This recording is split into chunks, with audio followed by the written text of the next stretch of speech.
Game Pass is now exclusively on DAZN. Let's get this thing going. Watch every game, plus the playoffs and Super Bowl. It's your all-access pass.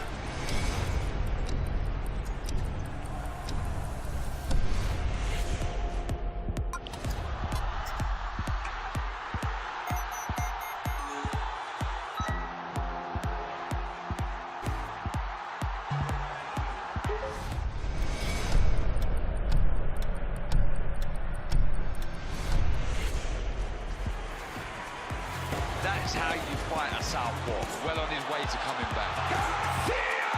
Katie Taylor does it again. Look at the emotion.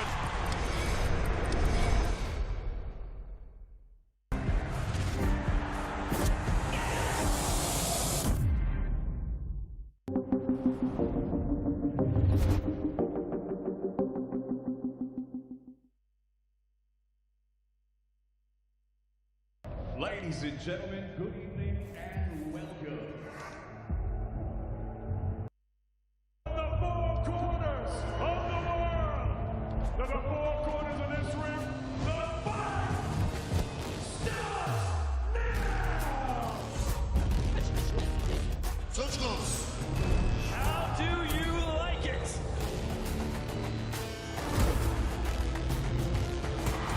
Oh, for sure. So aggressive, so focused. Look at these two guys. Still the undisputed champion of the world.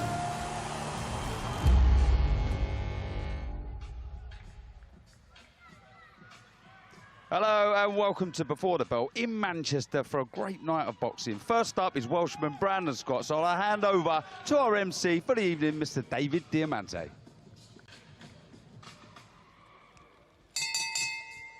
Well, ladies and gentlemen, it's an absolute pleasure to welcome everybody here to the wonderful city of Manchester here in England. We are in the AO Arena for a big night of World Championship Professional Boxing. It's all being brought to you courtesy of Mr. Eddie Hearn of Matchroom Boxing. We're sponsored tonight by Betfred, Stagefront, Everlast, and Forged Irish Stout. We begin tonight with the 6-round Super Bantamweight affair. All of tonight's bouts are sanctioned under the auspices of the British Boxing Board of Control. The steward in charge is Ian Metcalf. Introducing your third man in the ring at the sound of the bell, from Fleetwood, scoring A-star referee, Mr. Steve Gray. Now, ladies and gentlemen, 6 rounds of boxing scheduled in the Super Bantamweight division. Introducing first, fighting out of the red corner, he wears the Argentinian blue and white. He scaled 8 stone, 13 pounds, 8 ounces. Professional record, 5 wins, 5 defeats, with 2 draws. He fights out of Buenos Aires, Argentina. Here is Rodrigo Pinino Areco. And his opponent across the ring fighting out of the blue corner. He wears the pink and black. He scaled 8 stone, 13 pounds, bang on. His professional record thus far perfect. 6 fights, 6 victories, with one of them coming by way of knockout. He fights out of Swansea, Wales, known as the BNOP, the baddest nerd on the planet, ladies and gentlemen, Brandon Boom Boom Scott. Scott.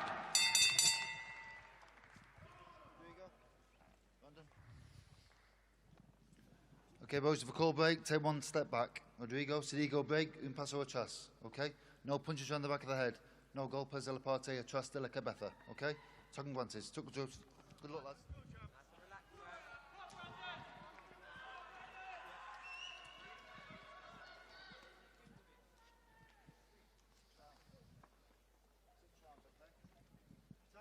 Seconds out, round 1. Well, here we go into the first round of the first fight here on Before the Bell. Welcome everybody watching. Busy, busy night, stacked card here in Manchester's AO Arena. Very busy on Before the Bell as well. 4 fights. First up, Brandon Scott, the flashy Welshman, boxing nicely on the back foot there. Just creeping forward now. It was a nice counter, right hand, left hook. I'm joined, as always, by the second best looking bald man in Wales, Barry Jones, and the legend that is Craig Riches. How you doing, gents?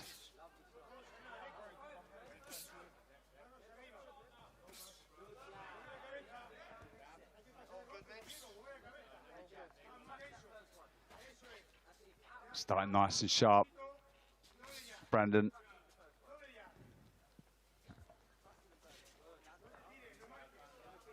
Very smooth, relaxed.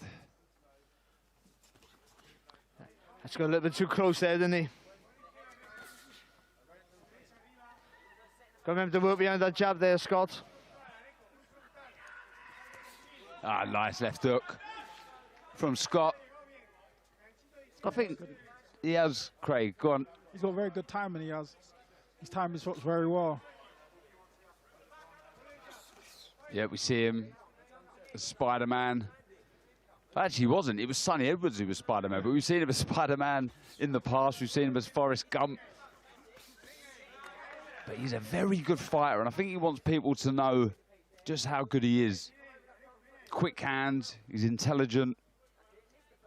I think he announced himself to many when he fought the tough Nicaraguan Ronaldo Cajino on the undercard of Cordino Rakhimov.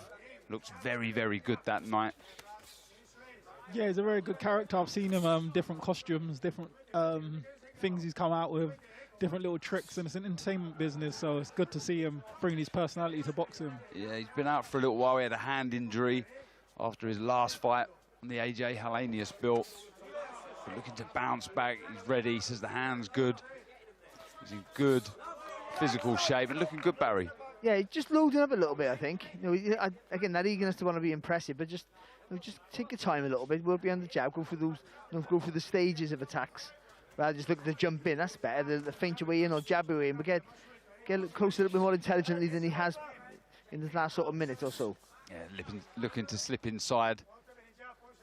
Throw that left to the body. Good feet. Lovely sharp jab. Nice right hand, though, from Morocco. It's on the top of the head of Brandon Scott.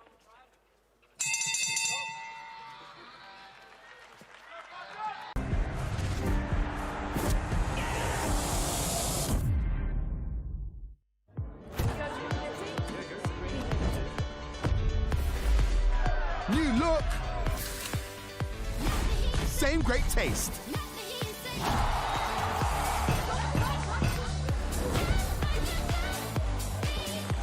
Pepsi Max, thirsty for more.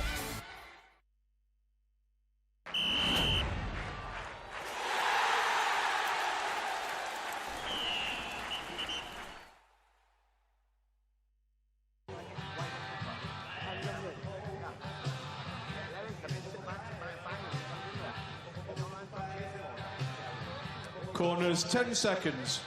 The familiar face of Sonny Edwards there, as we mentioned in the first round, dressed up as Spider-Man at the press conference. He announced Brandon Scott round 2. Sonny Edwards will be co-managing Scott alongside Lee Eaton. Very knowledgeable man is Sonny, knows his boxing. His main corner man, Gavin Rees, former world champion, someone you know well, I'm sure, Barry. I never met him, mate, to be honest. By the way, he's the best looking man in Wales. He's the best, yeah. The first bowl. Is that what I'm trying to say? Gavin was a fantastic fight, it really was. Yeah, demonstrating them fast hands again. Areco, though, he fancies this, coming to fight, letting his hands go. Yeah, he's definitely made a more of an imposing start in the second round. He came out to give it a go. The first round was a bit tentative, letting his hands go in the first round, but the second round he started, you know, picking up the pace a little bit and committing more. This is Scott's first 6-rounder. Started, like you say, Craig, decent pace, letting his hands go.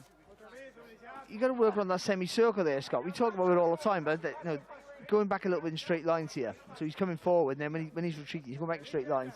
That allows the record there just to step forward, steal that space a bit, and do a little bit of this. If you do that, take a half a step back, and then pivot left or pivot right, using that semicircle on the body, you're close enough to fire again, but still in a relatively safe position, you know, when it comes to defense. Lovely jab to the body. It was a nice Right hook as well, landed low. Good variation with that jab. Yeah, he's working well to the body. As you said, he threw a nice little uppercut right hand and a jab downstairs. He's going up and down, varying his attacks.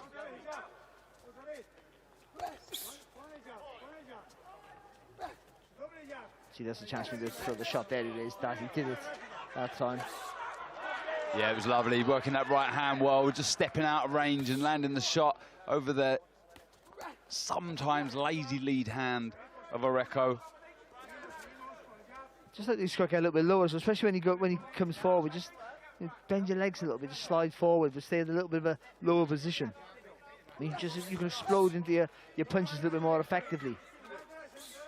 There you can see really good fundamentals from Brandon Scott. He had a decent amateur pedigree on the Welsh novices, represented Wales a few times. Oh, it's a nice slip outside, beautiful shot, wasn't it, Craig? Beautiful. He's got a very good variety of punches, he has. You can see he's well schooled. The speed of shot as well, which is so impressive for me. Really lets it go. Fast reactions, haven't he? You see the gap explode straight away. Looks like there's a little bit of swelling under the left eye of Scott. Nothing to worry about. It's a little nick.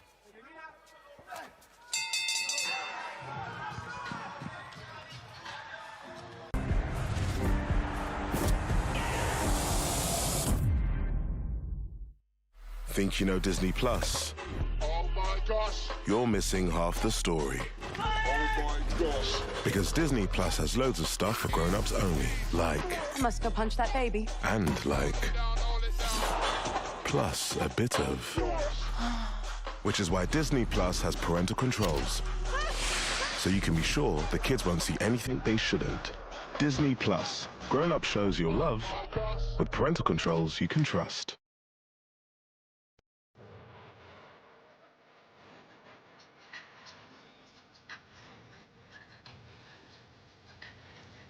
Corners, 10 seconds.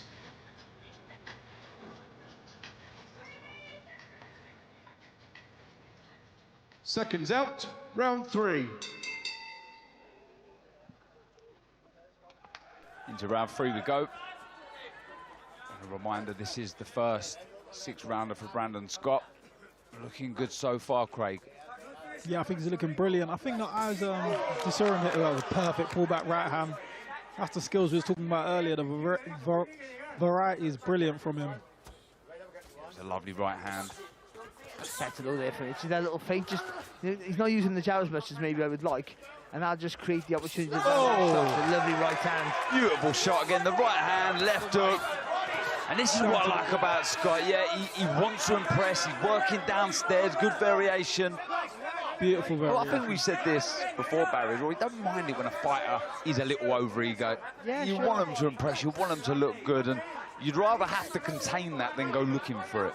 Yeah, he's just standing up now, but just, when he explodes, he looks really impressive, but just making those opportunities, creating them rather than waiting for it. I think. That's a lovely shot. Uppercut as well. Yeah, he's in his groove here. Looking good, relaxed, looks like he's enjoying himself. I think he's getting to his sense of rhythm now. He's getting to his rhythm, he's enjoying himself, he's allowing himself to get his hands going. I think he's getting his timing. You know, when you get your sense of rhythm, your timing and he starts letting his hands go now. Yeah, like we say, he's been out the ring a few months.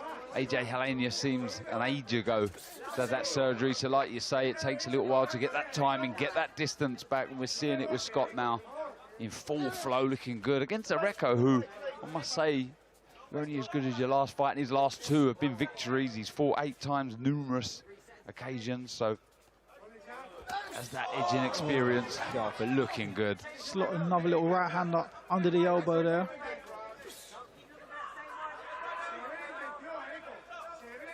Again, when you see those little jabs, they just need to dip down to the body. And that little occasion there, Scott.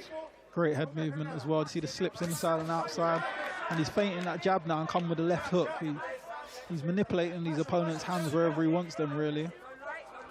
There you go, beautiful uppercut. Shot, there lovely shot. And again. As you say, Craig, really, really well timed.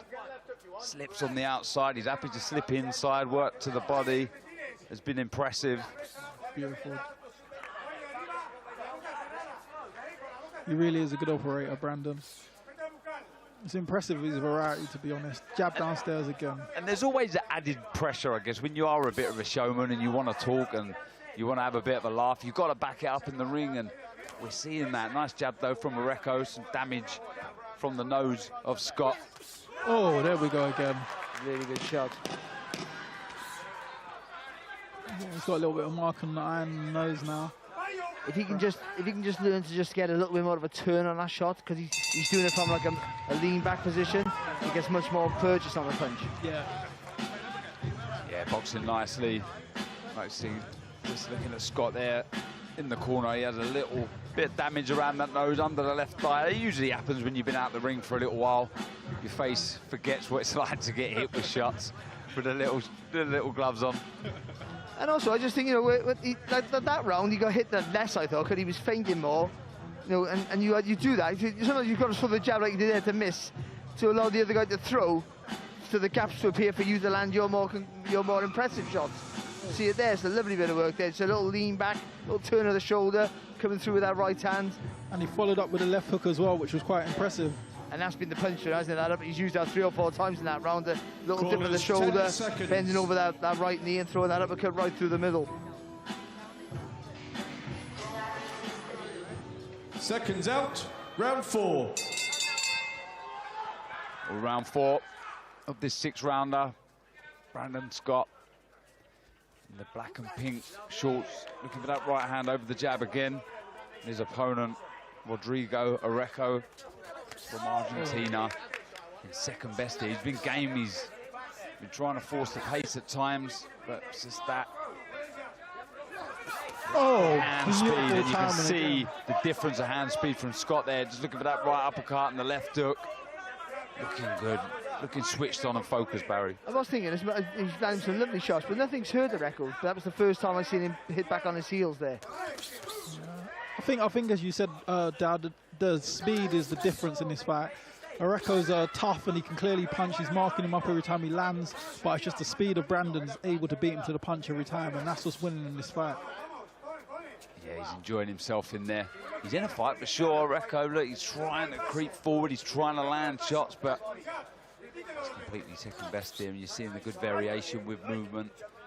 Now on the back foot, Scott, but looking comfortable. Oh, he landed that flush. Beautiful shot. Again, that was a hand. Oh, got caught one of his own. Landed a good shot there, Areco. Just a reminder, can't get carried away, can't get lazy or complacent. It was a good shot, but before that, it was a beautiful shot from Scott. Record just letting him know I'm still in the fight and I'm still here. He needs to go again here, though, Scott, just to show Record that he's okay. That's not too much of an effect on him. 12 fights, Areco. This is his 13th. He's been defeated 5 times, but only stopped once, so he's tough. He's showing that in there this evening. I think Brendan's got the right idea, going down to the body constantly as well. It's a good idea of a man who's tough like him. You've got to break him down over the time and over the rounds. He likes that right hand over that jab, Scott. Yeah, I think he's letting us know what he's been working on in training. Well, when he relaxes a little bit, I know he's trying to be aggressive, but when he relaxes a little bit more, he has fluidity to his work. He can do that, can he? He'll just react quicker to any mistake that Areco makes. Gum shield just misplaced from Scott. He's looking good. Perhaps moving a little too much. We'd like to see him plant his feet a little bit more when he lets the shots go. Yeah, I think so. But there's always a danger, isn't there? Because he's not really, really hurting Areco. Areco's always looking to fire back. So again, I go back to that semicircle around the body. That's your way forward, or to maintain that pressure. And he's a lot better when he does relax. He flows a lot better. I think he picks his shots better, he relaxes, he sees things more, his timing's better. I think he's just got to go back to relaxing and boxing and just picking his shots. Fair play to Areco. He's really having a go. He's taking some big shots, sharp, crisp counters from Scott, but he's really on the front foot here, trying to land big shots of his own.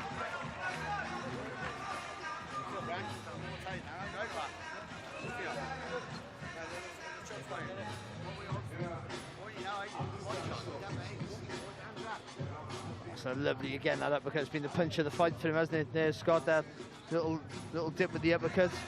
And then got caught with the left hook there, you know, one of those rare occasions where he just held his feet a little bit too long, and Areco beat him to the punch, which was a rarity. But it's a good performance from Scott so far. He's trying to be aggressive, trying to be impressive, getting caught now and again, as you're going to be when you're looking to come forward. But when he, as Craig was saying, when he relaxes, he got a better flow to and better rhythm to his work, and he looks a better fighter for it.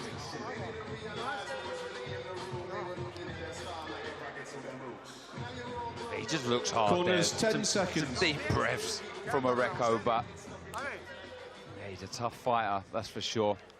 Yeah, definitely. Seconds out. As we were saying, you just got to work your strengths sometimes, and Brendan's strengths, as we were saying, is just flowing and boxing. Areco's a tough man, he's a solid man. You don't want to mix up too much with him. Got to pick your shots perfectly. Just darted straight out to the centre of the ring, Scott. He's been pushed back now, but I thought for a second we might see a bit more aggression from Scott in this 5th round.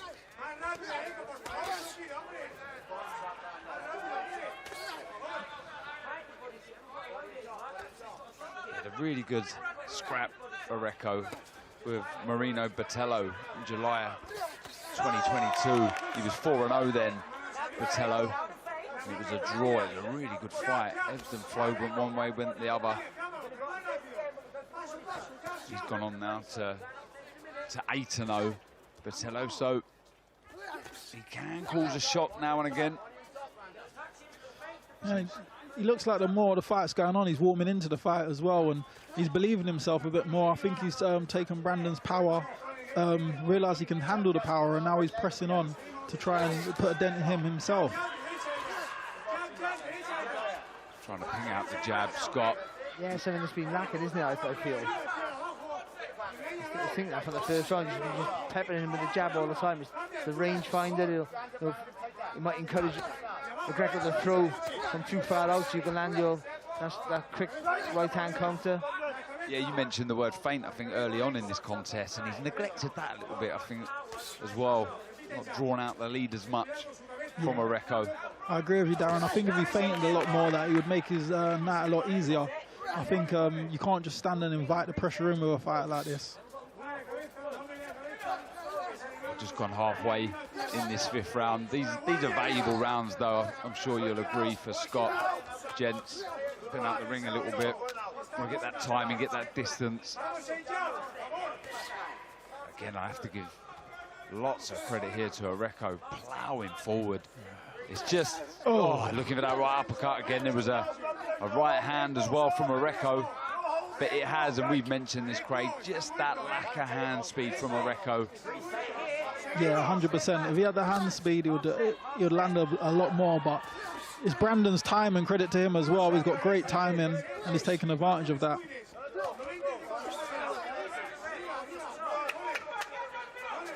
Yeah, still a young man, Scott. Lots of maturing still to do. So in time, once that develops, you can see bundles of skill, bundles of talent. Good work again from Areco, though. A little short left hook inside. Yeah, just needs a little breather here, doesn't he, Scott? All the learning curve for him. And Areco sensing, and that's why he's put all the pressure on the second half of this round. Yeah, brute force pressure from Areco. Not giving him room to breathe at all. You can see Brandon's feeling the pace of the fight. You can see he's pressing him and he's taking him out of his comfort zone. But that's what these fights are for. They're for that. So, you react to different situations, cuts and welts under your eyes, and and also when you're hitting guys with punches, they don't move, which I'm an expert of. But and also and that as well, when the guy puts the pressure on, you start to tie it in a round, how to manage that round, how to stay safe, but also try and win it. So all these things are learning curves, and that's why you get opponents like this with 50-50 records. You get the journeyman to give you rounds, you get these guys to give you different problems in rounds, and that's what makes you a better fighter when you get to that level, hopefully, fighting for some sort of title. Well, he'll learn loads from this, he'll learn loads from this, he'll learn bundles. There's no point when you go in there, sometimes you're blowing opponents out in 1 or 2 rounds, you learn nothing from it. Fights like this, he'll have time to go back to the drawing board and work on the gym, even taking rounds off in certain times in tough fights like this. Yeah, and it has been a tough fight into the 6th round. Valuable rounds, as they both say, here at ringside for Brandon Scott. Showing us some real skill, Barry. Yeah, he's boxed fine. He's boxed well. You'd always look. You've been. It sounds critical. You're always looking for him to do a little bit more, a little bit better, and you want to see those constant improvements. But he's boxed well. He's won almost everything in the contest. But he's had a few little situations where it's been uncomfortable for him. He had facial damage quite early on, so he's had to deal with that as well. So it's yeah, he'll be happy with he'll be disappointed with the performance, because that's the way all fighters are. But I think the corners team overall will be happy. Yeah, and again, that jab, I agree with you, Barry. Just neglected it a little bit. He has a lot of success. He draws out the lead of Areco as well, and with the speed that he carries. But that's good work from Areco. Yeah, it was, but bouncing off the chin of Areco, and back comes the Argentinian with big shots of his own. He's really looking to get stuck in here. Yeah, he fancies it. I think it's because now he's understood that he can take his punch power. He's getting so much more confident. But over time, Brandon will mature. He's still young, and when he matures and gets his man strength, these sort of problems he may not have to face in the future. But that's not a good look, though.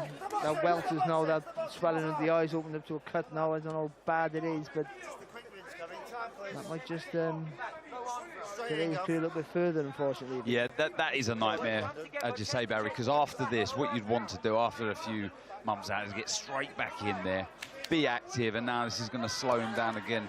And hopefully it's not too bad. This is good work, though, from Areco. He's having to grit down, Brandon's having to grit down. Areco's coming wrong very strong, punishing him to the body back. Showing real maturity, 29 years old is Areco. He's showing that real man strength in there, really bullying Scott now. Yeah, he's going to have to hold it together now, Scott. He's going to have to hold it together. Yeah, he's got 70 seconds to do that, Craig. But this is where you use your speed now. You've got to use your speed in your footwork, that he's trying to do. Don't put too much weight on your shots. Flurry and spin. Yeah, Areco just doesn't seem to respect his punch power. And this is good work from Areco. Sorry, Craig. Both exchanging left hooks inside. Oh, and again, Areco really fancying this. This is good work from the Argentinian. 45 seconds left of this contest. Yeah, he's in a bit of a hole here, Brendan. He's going to have to dig himself out. Lovely shot. Areco's grinding him down. But he's showing tremendous heart, Brandon, and fighting back and firing back. He does look tired in there.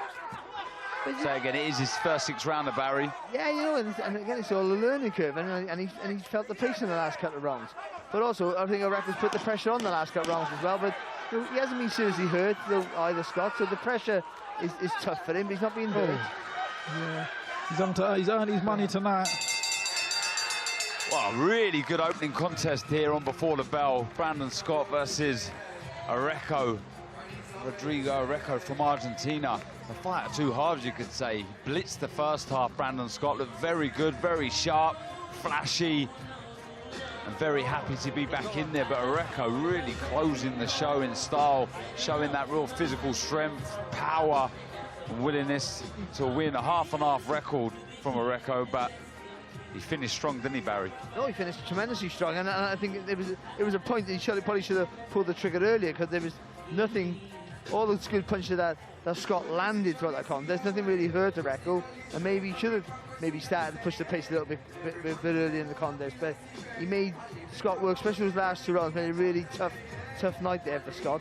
But I do think the skills, the speed, and some of the shot selection from Scott was enough to get him over the line, but for sure. But it's a good learning fight. That's the fight.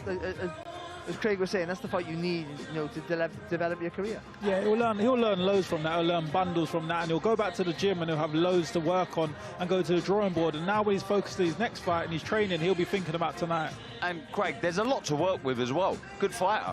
Yeah, 100%. His skill-wise, it was brilliant. His timing, his skills, his fundamentals, it's all there. It's just experience. He will learn that over time, and today will be the valuable experience that he needs. I'll tell you what, Areco's going to give some of these youngsters in the future some very, very tough fights. Well, I can see David Diamante, our MC for the evening, in the centre of the ring. He's ready with the verdict of this first contest here on Before the Bell. So let's hand over to the MC for that verdict. Hey, ladies and gentlemen, let's get a nice round of applause out here for both of these 2 game warriors. After 6 rounds here in Manchester, we go to referee Steve Gray's scorecard. It reads 58-56 for your winner. He's still undefeated, the BNOP, Brandon Boom Boom Scott. Well, Brandon Scott gets the victory in a tough fight against the Argentinian Rodrigo Areco. Tough as they come. Really, really tough. You see Scott, he'll be thrilled. Hopefully that nick under the left eye isn't too bad. He'll want to get straight back out. Like we say, he has been out the ring for a little while with a hand injury. Hopefully the hand's held up and he's fine. There was a lot of movement. He did just look at the hand there. I'm not too sure if there is any reoccurring problems. I hope not. Love to see him back out. There's the team, like we say. Trained by Gavin Rees, former world champion, now managed by Sonny Edwards, former world champion, and Lee Eaton. The rest of the crew there, all smiles. Ladies and gentlemen, we got 2 former world champions in the ring here, Gavin Rees and Sonny Edwards. Give them a nice round of applause.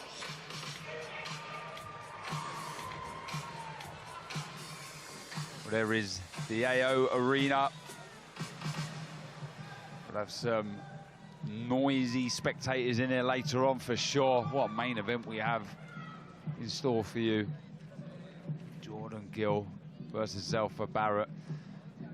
But we are ready for the second contest here on Before the Bell, so let's hand back over to David Diamante.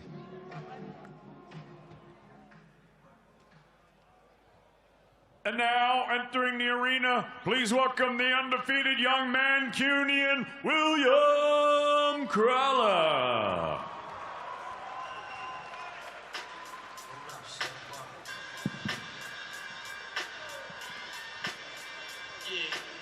To all the killers and the $100 billers. For real, because who ain't got no feelings.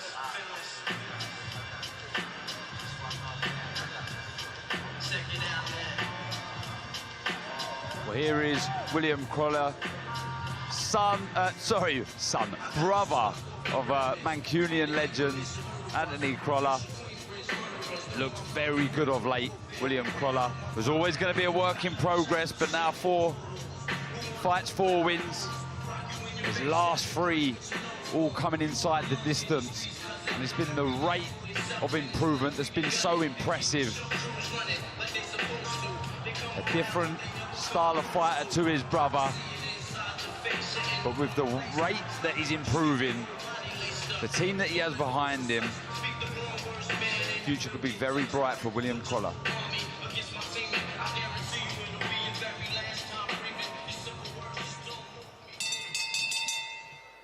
Ladies and gentlemen, from the AO Arena here in Manchester, we're set to go with the next bout of the evening, and it's all being brought to you courtesy of Mr. Eddie Hearn of Matchroom Boxing. We're sponsored by Betfred, Stagefront, Everlast, and Forged Irish Stout.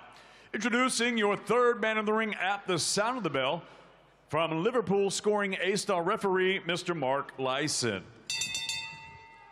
And now, ladies and gentlemen, 6 rounds of boxing scheduled in the super welterweight division. Introducing first, fighting out of the red corner, he wears the black and gold. He's scaled 10 stone, 12 pounds, 9 ounces. Professional record, 4 victories against 9 defeats. He has 1 win coming by way of knockout.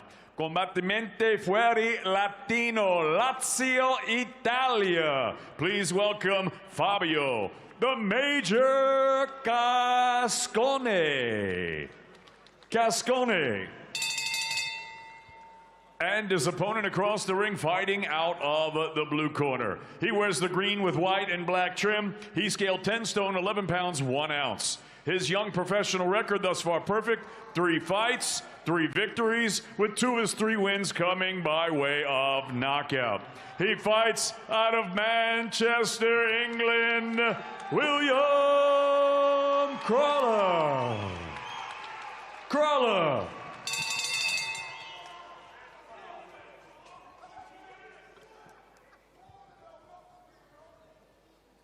Okay, boys, both know the rules. I want you to obey my commands, tell you to break clean, defend yourselves at all times, boys. Good luck to you both.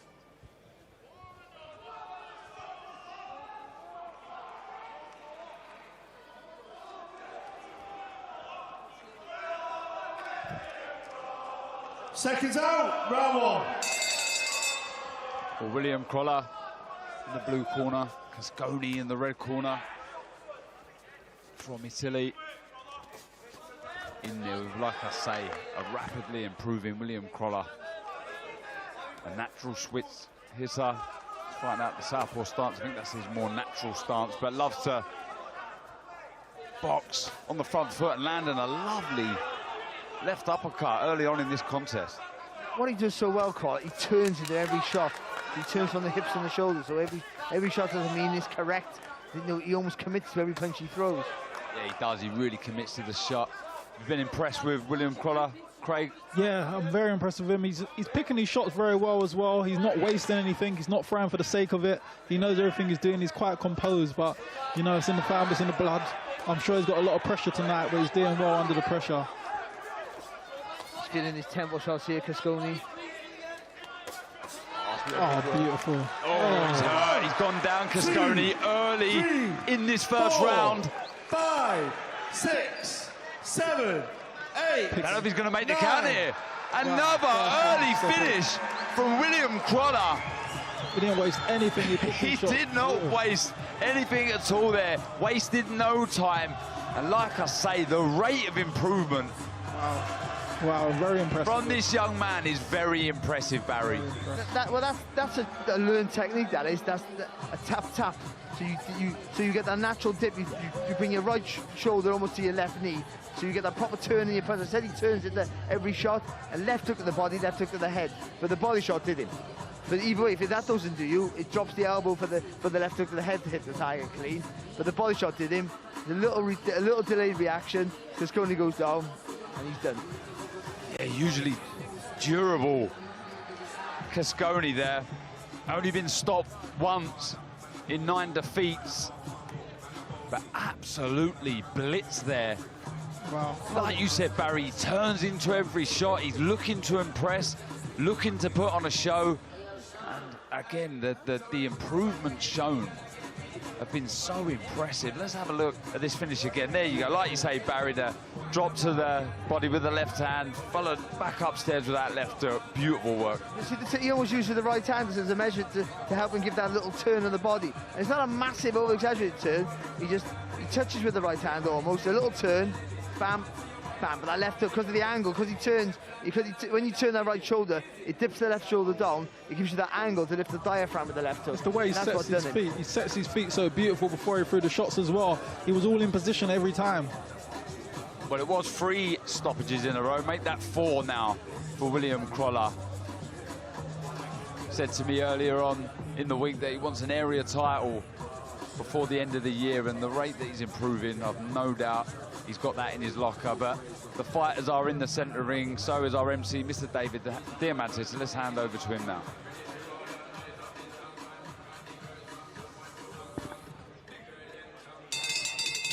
Ladies and gentlemen, referee Mark Lyson calls a halt to this contest. The official time of the stoppage, 1 minute and 11 seconds of round number 1, declaring your winner by knockout. He's still undefeated. He's now 5-0 as a professional, William Crolla. Yeah, William Crolla goes to 6-0, 5 stoppages, and that really was a good knockout, that lovely body shot. You see the delayed reaction from Casconi, wanted no more. I don't even think it was a case of wanting no more. He couldn't have no more. He was completely left empty of any oxygen there. It was a beautiful left to the body. And there they are, the Crolla brothers. Smiles all round.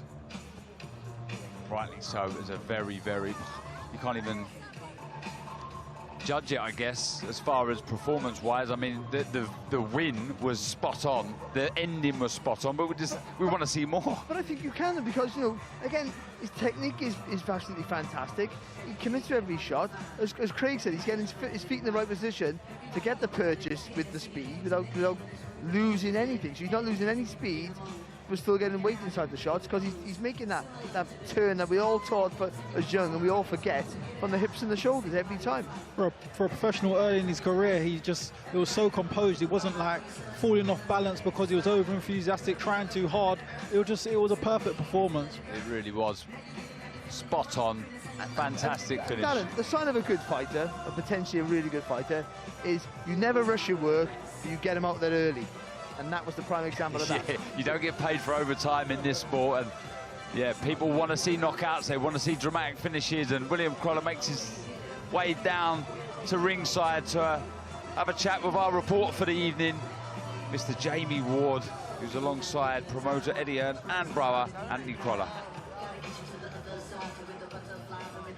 Well, Will Crolla, congratulations. From the man who made his professional debut in this ring 11 months ago to now, after watching that first round stoppage, how pleased can you be with the strides forward you've taken in that time? That's how my debut to go, just like that. But nah, I felt great, and I said in the press conference the other day, you'll see a complete different fighter in there tonight, and I believe you did. And if this man don't want me now, I don't know what more I've got to do for him. So I thought we already had you. Well, we wanted to see a bit more of you under the lights tonight, and I'm sure you probably would have really liked to get more time in as well, but talk us through the finish, because that was brilliant. No, I always felt someone with a style like him, high hands, plods forward, it suits me, and he went points from all the good GB lads, and I think it's a great statement stopping him in the first round, and I'm really happy with it. And one thing is for sure, you've said from the start, William, you're under no illusion that being this man's younger brother has helped you getting this opportunity on the big stage, but in what way do you believe you're going out about proving you belong here? Nah, I do believe that. I said my second name is away in the door, and I believe I blew it off, and I'm going to stay here. Well, let's grab a word with older brother Anthony Crolla. Anthony, a busy night for you tonight, but potentially a very special one. Obviously, Rhiannon Dixon in world title action later tonight. Not off to a bad start there, though. No, not a bad start at all. And in the last, I said then, 11 months ago he made his debut here, and the improvement in him has been massive, and he works so hard. And he's dedicated his life to boxing now, and it's opportunities like this what he's worked for, shining under the lights, and that's what he's done tonight. It's a nice little statement, that. Well, let's bring in promoter Eddie Hearn. Eddie, at the press conference you said, you know what, Will Crolla's a dark horse. Why are you a fan of this young man? Do you know what, I just feel that the progress that he's made since the debut has been incredible. He came in, look, like what he was a novice. He hadn't boxed for a while in the amateur code, but I was a bit worried in there tonight because he seemed to be loading up a little bit, and when you start believing in your power, sometimes it can be a little bit dangerous. But he believed in his power, and it worked. As he said, that guy's been the distance with some good GB fighters. He's 15 fights without being stopped, and he destroyed him in, what, a minute in there tonight? I think we've got a big future ahead. I thought we'd already signed him, to be honest with you, so I just said to the lads, pull your finger out and go and get it done backstage, because he's a real prospect now. It's not just about a nice story. I think this guy's really coming on. I think, you start looking at it now and start thinking about moving somewhere towards English title level in 9 or 12 months. And I think he's going to be really popular when he's fighting British titles. And how refreshing to have an entertaining Crolla. When it was it was just, it was really neat off the jab, wasn't it? And then, they didn't like that here. He's a legend around these parts, but he's a different type of fighter to his brother. He's got bad intentions, and I like it. I think he's going to be really, really exciting. And one win down for Ant, but for William, let's get the ink dry and start moving him now and really planning the future. We need rounds, that's for sure, because you can't just keep going in there and demolishing people in a round. You need to develop as a fighter, but very exciting. When you're heavy-handed like that, it's going to be a lot of fun. Well, Will, final one from you. You heard it here first. I know that's brought a big smile to your face, but now the plan, I'm sure, get backstage, get showered, sit ringside, and hopefully watch your friend and stablemate Rhiannon Dixon become world champion. No, yeah, I can't wait for it. No one deserves it more than see how she trains in the gym, the work she puts in, and she'll be the new world champion tonight. Will Crolla, 5-0, onwards and upwards. Congratulations to you. Congratulations, Anthony, as well. Bit of a handshake there. Well done. I got booed.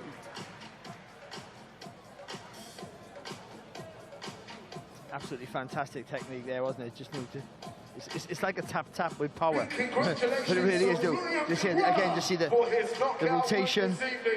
As Craig said, the foot's in the right place. He digs that upwards with that left hook to the body. And then if that one's going to do the job, the left hook to the head was going to put him in a position to throw that right hand. So he didn't need it. Great shot, great finish. And I think they're right. We have someone here who potentially is a really good prospect. I mentioned their area title by the end of the year. it's just about experience now, Barry, isn't it? Getting the rounds. That was his first 6-rounder.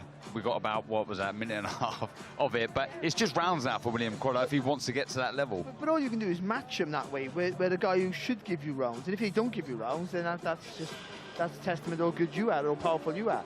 You have to match him in that way where ideally you're going to want to box a tall guy, a short guy, strong guy, fast guy, everything you can get. So when you come against someone who can do it all, you've experienced that in the ring. But when you have a good amateur career like you did, and we all had, then you can bypass some of those stages. But when you haven't, you have to get it all right. And so let's get into development fights with also a view to inching towards the title as quick as you possibly can without going too fast. Matchmaking is the worst job in the world. It's the hardest job in the world. If you get it right, then you don't get no credit because he's just a talented kid. If you get it wrong, it's all on you. Do you get him in there with someone like Cascone again? A similar guy, maybe, yeah. No, maybe he was someone who's more heavy-handed than Cascone, or maybe a guy who's physically stronger. I see what he's like. He's a guy who's tall and fleety, who can smother his work, so he can't get his punches off, and he's got to not get frustrated. All those things, and you know that you need all them for when you go in those long-distance fights when things are not working for you, and you have to adapt, Craig. Like you said, once you start taking them steps forward, you can't go backwards again. So you need to learn all the experience now before you get to the area title levels, British title levels, because after you're there's no going back to learn again. So yeah, it's important. And I guess a question for both of you. With the name that he has, there's a potential huge following waiting for William Crawler. Yeah, I think the name helps him. It doesn't hinder him at all. I think when you got like a Eubank name or a Ben name, because Andy Crawler's a legend about British boxing, I understand that, but they're superstars, the Bens and the Eubanks. They transcended not just boxing, but sport. So they put a different pressure altogether. But the Crawler name gets him a platform to show his ability without that outside pressure outside of the boxing world. So I think it can only help him. And he has his brother with him, who's a really good trainer, a really good boxing brain. Has been at every level, by the way. Let's not forget Andy Crawler. He was a guy who looked like he wasn't going to get past domestic level. But through knowing what it takes to break through that barrier, to get to British, then world level, that's invaluable experience in the corner. And because he's your brother as well, you know he's only going to steer you in the right direction for nothing but love. And I guess, talking about Anthony as well, he's showing how good of a coach he is now. Like you say, Barry, because the rate of which William is improving is testament to his coaching style, I guess, and methods. You don't need as good as your fighter. That's I always say that. True. But a good coach is worth his weight in gold. Can be the difference between winning and losing a fight, being a world champion or being nothing. That's the truth. But you have to have the ability. But a good coach will hone it in the right way, and you do the right things at the right time. And I think Andy Crawler, that he's been around everything, and he's been around good coaches, not forget that, then he knows the right things to say to the right person at the right time. Well, aside from this show, which is incredible, tonight's main event, brilliant fight, there are some incredible fights coming up here on DAZN. Hey, champ, I know why you're here. You're a born winner, the top dog. You have a proper punch on you. It only takes one, eh? But I know you're not all about throwing haymakers. You know your bobs from your weaves, and you know DAZN's got over 100 live events every year. Over 100. Proper stack. All the action, the chaos, the comebacks, the non-stop knockout. Big fights every week. So get those gloves back on. Together, we're boxing royalty. DAZN, undisputed.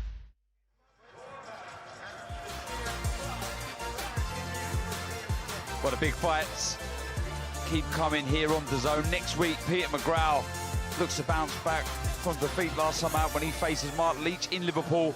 Then at the end of April, former unified champion Jose Ramirez takes on Thomas Delorme in a card featuring Virgil Ortiz, the Beast. On May the 11th, Rocky Hernandez takes on Daniel Lugo. And later in May, a classic rivalry fight from Manchester as Josh Taylor finally rematches against Jack Catchell after their controversial first fight in 2022. It was just laughable because everybody, I knew how good I am. I knew what I was capable of. I know. Well, it's not a bad lineup, Barry. Take your pick there. Oh, it's unbelievable, isn't it?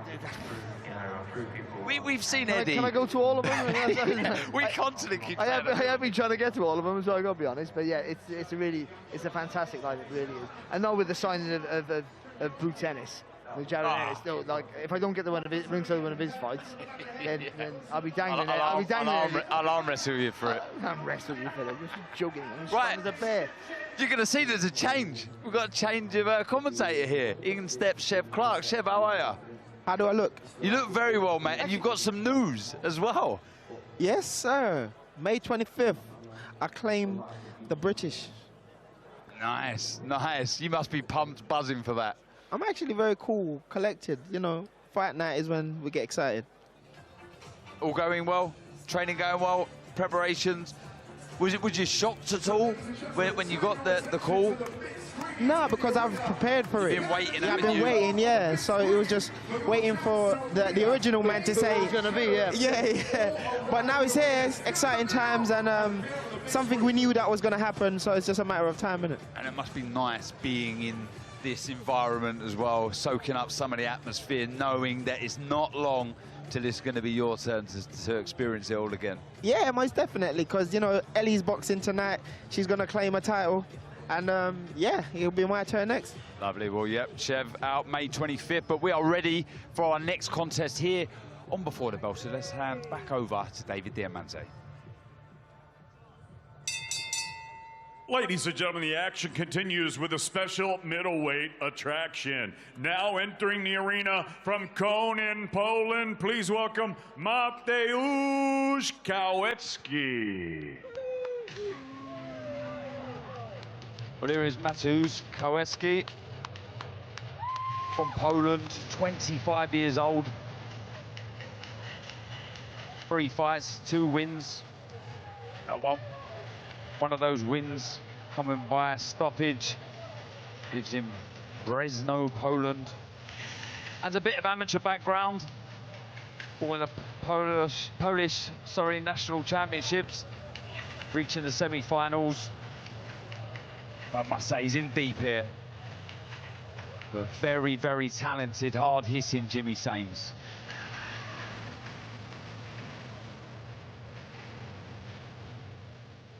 And now entering the arena, please welcome the undefeated Jimmy Sains.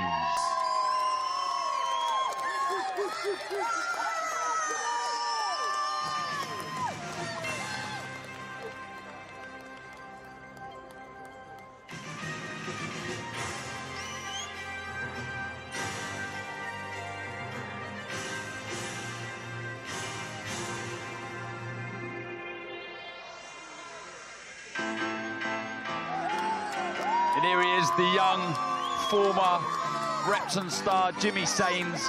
And I've no doubt his previous opponent, Alexandro Abios, is probably still nursing a headache after the right hand that he landed in the first round of that contest. And it shows the kind of man he is. He felt he could have done better, but for us watching that at ringside and around the world, it was punch perfect. Going on from strength to strength, guided by my old coach, Tony Sims. It certainly is a future star of this middleweight division. Jimmy Sains.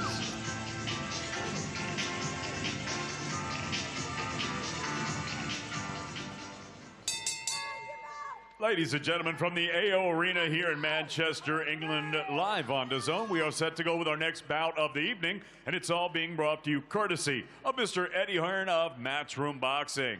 We're sponsored tonight by Betfred, Stagefront, Everlast, and Forged Irish Stout. Introducing your third man in the ring at the sound of the bell, from Fleetwood, scoring A-star referee, Mr. Steve Gray. And now, ladies and gentlemen, 6 rounds of boxing scheduled in the middleweight division.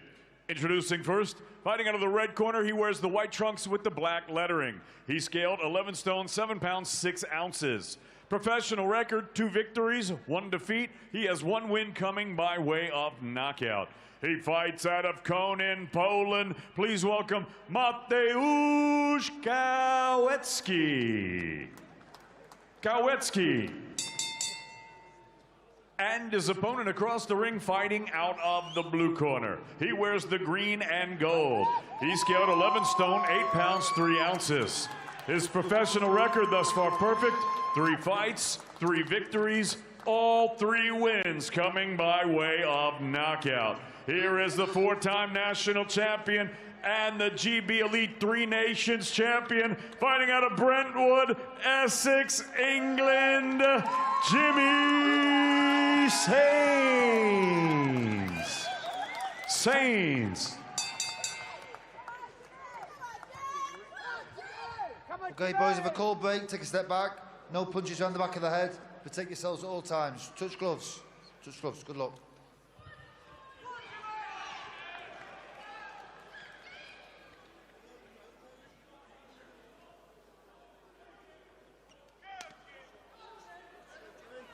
So fight number 3 here before the belt. Jimmy Sains in the blue corner versus Poland's Matus Koweski in the red corner. Like I say, Jimmy Sains has looked very good in the first few fights he's had as a professional, looking very strong, learning all the time. It was a long time waiting for him to turn pro. Spent a lot of time with Tony Sims in the gym, but time that was valuable. Sparring some very good fighters, slowly developing into a very, very good professional fighter, Barry. Yeah, I really like it. You know, again, we talk about that, just the patience. You know, he's always looking to get the finish, but he doesn't rush anything. He works behind the jab, does all the right things, correct? Works behind the jab, doubles it up, but that's the shot, that long right hand. You've been impressed with Jimmy Sains, Chev? Yeah, I mean, 3 fights and 3 magnificent performances, man. And he's come out here today as well, and he's looking very disciplined, working behind the jab. And he's causing his opponent trouble at the moment. He's got a bit of red in around the nose already, so yeah, it's looking good. It's going to be an exciting fight. Yeah, well supported as well. Jimmy Sains from Brentwood, Essex. Very powerful. You can see that evident already, like Chev said, some marking the face of Koweski. That right hand really is a dangerous shot for Jimmy Sains. Turns, he just throws it, he punches right through the target with it, doesn't he? Keeps it nice and long as well. And his feet, he doesn't look like a guy, when you first look at him, he doesn't look like he has really great footwork, but you always make sure that you adjust his feet so he gets enough range in that right hand, so he gets you right on the end of it. You know, I mean, the right hand's good, but I'm very impressed with his jab. Jab, and he's got a cut over the opponent's got a cut over his eye. Yeah, it looks so spiteful, always trying to put a dent in his opponents every time he throws a shot, and that right hand has caused the damage to that cut around that left eye of Koweski. It's the jab, like you said, Chev, that sets everything up. Doesn't know what's hitting here, Koweski. Looking patient, lovely right to the body from Jimmy Sains. Does his work very nice. Got a good variation, head, body, you know, different shots, different angles. Yeah, nice little step back, just having a little move. Yeah, we'll get it right, didn't he? But he's timing it, trying to time that right hand, isn't he? Yeah, Steve Gray asking for the doctor to look. No, I don't. When you think about who Koweski's got in front of him, I can see Steve Gray shaking his head. You know, Koweski's never been stopped. You can stop it. You can keep blood out his eyes, you can keep going, yeah? We missed your stats on here, Chev. Stat pack, baby! No, he's shaking me about, not like a ragdoll. Oh, it does. I tell you what, I've just seen Koweski walk to the neutral corner there, and it doesn't look a good cut at all. It looks horrible, but it is just on the side of that left eye from what I can see. But I don't think we're going to see too much more of this. That jab is so effective. He just hit him with the jab, and Koweski kind of covered it back. It's such a beautiful jab, so effective. Yeah, sets everything up. Just missing with that right hand a couple of times, but you can see the power. I think I can feel the whisk of air coming past us here at ringside. Just the little small adjustments he makes with the feet there, saying just to make you miss. Koweski looks to come forward, and he just edges back, just not even a quarter step. It's just enough to make Koweski just second guess his attack.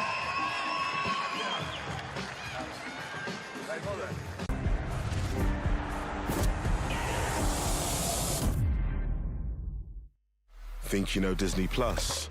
Oh my gosh! You're missing half the story. Oh my Because Disney Plus has loads of stuff for grown-ups only, like, I must go punch that baby. and like, plus a bit of. Which is why Disney Plus has parental controls. So you can be sure the kids won't see anything they shouldn't. Disney Plus, grown-up shows you'll love, with parental controls you can trust.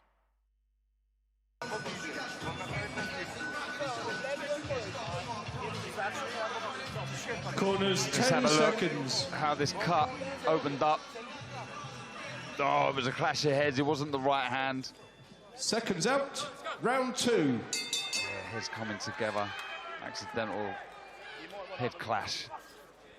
And it doesn't look good for Koweski, and the issue for the pole is he's a novice, only 3 fights. So he doesn't really have the experience to know how to look after himself here, survive and cover up. But it'd be interesting to know what the referee, if he deems it as a clash of heads, then it becomes a no contest if it gets stopped with inside 4 rounds. A good shot there from Sains. Good variation as well. The right hand over the top, the left to the body, Chev. He just started the second round how he finished the first. It's beautiful, the variation, the power, the angles. It's beautiful boxing. I wonder if this has filtered back to Jimmy, what you've just said there, Barry, about the potential of this becoming a no contest. He's really come out here, all guns blazing, Jimmy. You felt that one to the body there. Even though it's not staying in the record, you don't want it in the record, do you? You want a conclusive finish, of course. Again, there's a little judgment of the distance, a little lean back. That left to the body. He suffocates you with pressure, doesn't he? Does, he really does. But from a distance. That's a very good skill. Yeah. Not a lot of people can do that. So. Thank you. Skillful in many ways, you, Barry. But as is Jimmy Sains here on the front foot. Looking very aggressive. That left to the body. The one previous was a little low, but really, really looking spiteful, aggressive here. Koweski does not know what has hit him here. He is being bullied, punched from pillar to post here. Trying to throw the left hook there and protected it well. Jimmy Sains, right hand high. Yeah, and then you've got to start thinking, with that cut, and he's getting systematically beat up here. What are you saving him for? No, what are you keeping him in there for? Oh, there's the feet, Barry. We talk about it all the time. It's the second low one. That was so low, it almost wasn't dangerous. But just before that low blow, just the half a step back from Jimmy Sains, he landed a beautiful right hand over the top.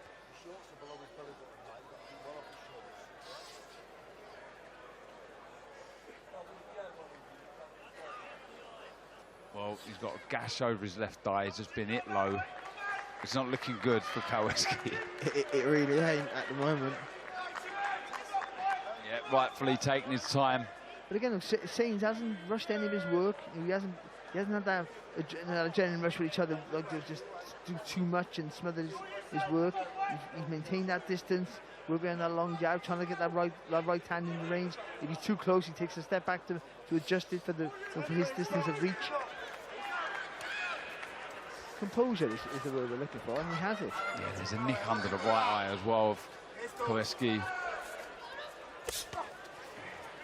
Credit to the pole, he's trying to hold the centre ring, trying to let his hands go, but again, Jimmy Sains is poking out the jab. Look, he's looking for the counter, moving his head. Patience. Beautiful shot again. Ramrod jab.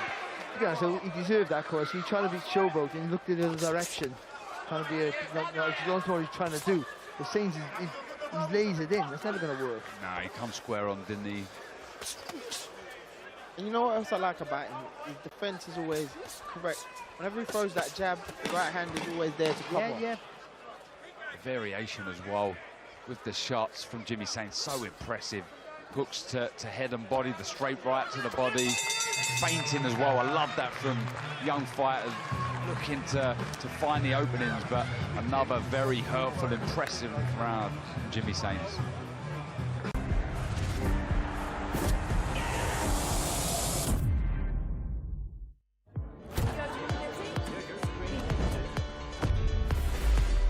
New look,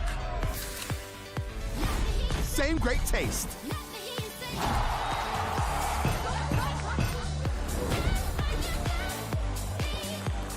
Pepsi Max. Thirsty for more.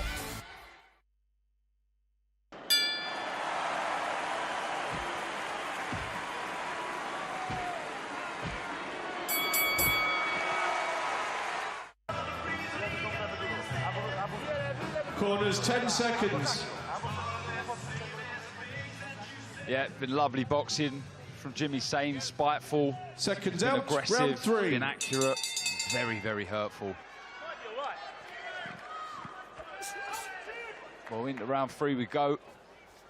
We have to give Koweski from Poland some credit here. It's a bad cut. It's around that left eye of the pole. He's trying, he's surviving.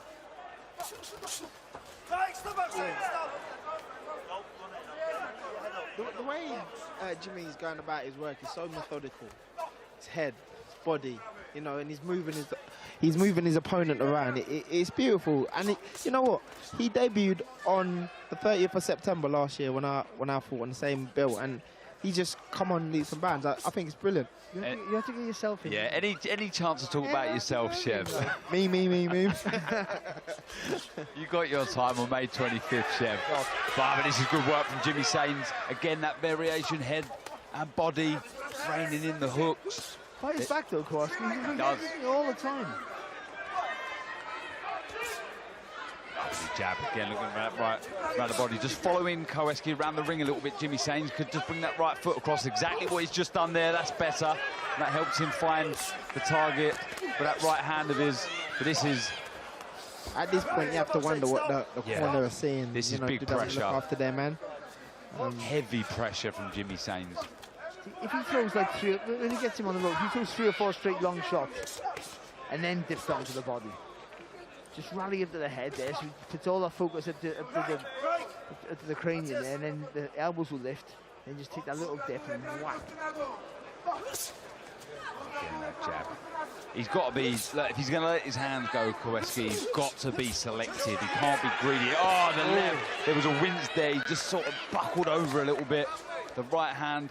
I think someone's got to have a look here, whether it be the ref or the corner for Koweski, because this is just a beatdown, a one-sided beatdown right now.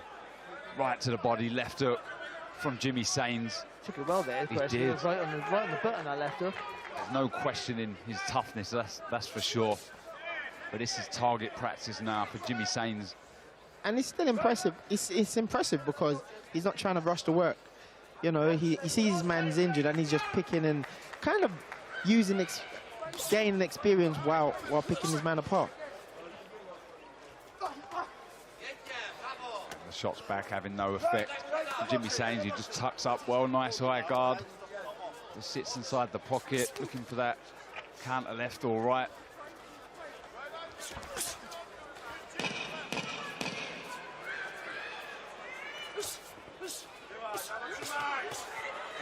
Double jab, dropping the left to the body. Good work with that lead hand of Jimmy Sains. Be interested to see what the corner does. And Koweski's here. Look at Jumbo. Having a look at that cut. Can't quite see it at the minute, but doesn't look a good cut, but nice and calm in the corner of Jimmy Sains. Mark Seltzer, Tony Sims. Had both of these in my corner all through my career, and well, I just feel left out. Wanted to mention the two great men. Always a calm corner. Precise, clear instructions, exactly what you want from your Corners, coach. 10 seconds. You know what I like about it as well? He's not breathing all out of gas. He's very calm with his controlled breathing. Seconds out, round 4. Almost surprised that we're in the 4th round here of this 6th rounder at the AO Arena here in Manchester. Jimmy Sains, he looks hurtful, he looks strong, aggressive. We've seen lots of very good variation with the shots. It's been a good controlled display, I think, like a professional display, to be honest. Maybe he could have done more early and took more risks. But, you know, he hasn't needed to. I think he's methodical, impressive, and he's boxed within himself, and he's dictating the pace, and that's why Chevy wasn't breathing heavy in the corner because he's only committing when he wants to. He's not forced to do anything that he's not comfortable with. Well, on the flip side as well, Koweski in the red corner, we have to give him tons of credit here. I have to say, very inexperienced, only 3 fights, but he's shown real toughness and bravery. Good head movement there, just dipping the knees, rolling under the shots of Koweski. Jimmy Sains. I think it's a left uppercut there for Jimmy Sains. He goes out from the pocket, I think he can bring it right through the middle. Nice body shot. He's starting to wilt here, Koweski. The referee's having a look. Steve Gray.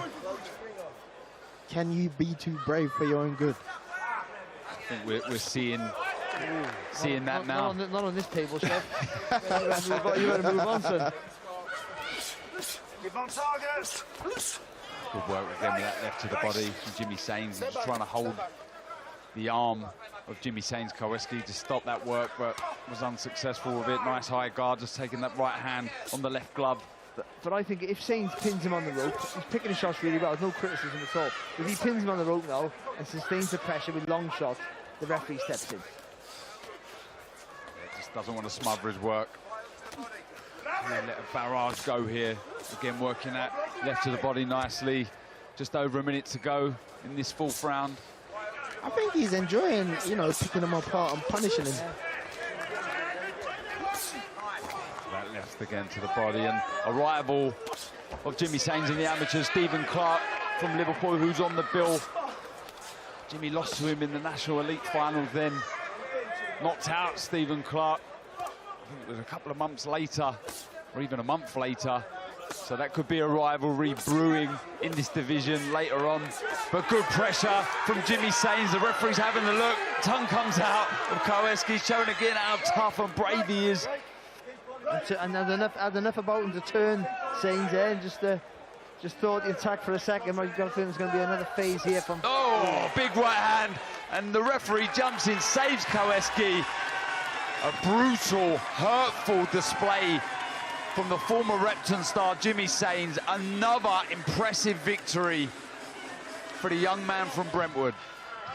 Yeah, I think it was very impressive. I think, you know, again, he boxed within himself, and that's the impressive part. He boxed within himself, didn't rush anything, took his time, methodically, you know, beat Kowalski up, and in the end, the referee was looking for a moment to stop it. I don't think he picked the perfect moment, but he was looking for a moment to stop it. And once he took a big right hand there, he thought, that's enough for me. Impressive. Yeah, what's that, 3 fights? 4 now. 4 now. He didn't rush it at all. He just did his thing, and you know what? Beautiful combination. He picked his man apart, and he got his win here. Look at that. And again, I just think the technique's flawless. And when you put that moment on its own, you go, why did he stop it? He's on his feet, and I understand. I would understand the criticism of that, but he took a sustained beating. You know, he really did. And I thought the corner should have been a little bit brave on his part and to maybe say, listen, we're saving for another day here. Because you are brave, you are taking the shot, but you're just taking the shots. You're not doing nothing else. Just showing how brave you are. That was a good performance for Sains there. Again, ever improving, ever impressing. Just showed us everything. It really was another solid display. Great team behind him, well supported. And that's only going to grow with the way he's performing. The excitement that he's bringing every time he enters the ring. Definitely, that jab, I can't get over that jab. I love that jab. Well, they say it will take you around the world, Barry. Hang on, you got a really high voice for a big fella. I just noticed that. Well, hey, what's he say, mate? There you go. There you go. But I'm a little guy. I'm just saying. Hey, Barry. Well, he's shaking me. It's hurting, by the way, this is. Well, both fighters, along with the referee and our MC, are in the centre of the ring, so let's hand over to Mr. David Diamante. Ladies and gentlemen, referee Steve Gray calls a halt to this contest. The official time of the stoppage, 2 minutes, 47 seconds of round number 4. Declaring your winner by TKO, he's still undefeated, Jimmy Sains. Yep, another very impressive victory from the young man. Ladies and gentlemen, if we can please have a nice round of applause for Mariusz Koweski. Koweski just getting a round of applause, rightly so. from the crowd here in Manchester. Tough as nails after suffering a terrible cut in the opening round. But been very impressed with Jimmy Sains. Punching so hard, improving all the time, so much to work with, so much natural talent. Very good pedigree there, like I say, a former star from my old club, just to reference myself again, Barry, the old Repton amateur boxing club, the green and gold that Jimmy Sains is still wearing with pride. Half a smile there, should be a full smile after that performance. So exciting. He's making his way to ringside to have a word with our reporter, Jamie Ward. Promoter Eddie Ham is also there, along with Tony Simpson. Let's hand over to Jamie to hear from the victor now. Well, Jimmy Sains, congratulations. After victory in Vegas, you were a little bit critical of your performance. Not that you at all needed to be. How would you sum that one up in comparison tonight? Yeah, I mean, it's a pretty good overall performance. I mean, I was loading up a little bit. I could see I was hurting him all the time, to the body and to the head. Maybe looking a little bit too keen for that one-shot knockout. But as soon as I got back onto the jab, yeah, it was all good from there, yeah. To keep the record going, I talked to you about that in the build-up, and you said, I'm not going to go looking for the knockout, but 4 fights, 4 knockouts now, that's 100%. That must bring a smile to your face. Yeah, I mean, I don't really mean to go looking for a knockout, but I see he was hurt. A few of the body shots, he was stepping back, wincing a little bit. Tried to step up the gas, but the stoppage wasn't there. I didn't try to force it, so that's why Tony was telling me to get back on the jab, get back on the double jab, and work the body. And then in the end, he's a very tough man. A lot of respect for him. He stayed in there when he didn't really have to. He had 2 cuts on his face, but a very tough man, and it was a good fight. And that's Las Vegas and Manchester this year. What are you enjoying about life as a professional boxer so far, Jimmy Sains? I'm just really grateful to Eddie and Tony keeping me active. Fights like this, like tonight, when I've got a tough opponent in front of me, it's only going to put me in good stead for the future. So just thank you for my team all around me, keeping me active. Yeah. Well, before we go to Eddie, grab a quick word with trainer Tony Sims. Tony, you've worked with so many brilliant young fighters in your time in boxing. What excites you about the potential of Jimmy Sains?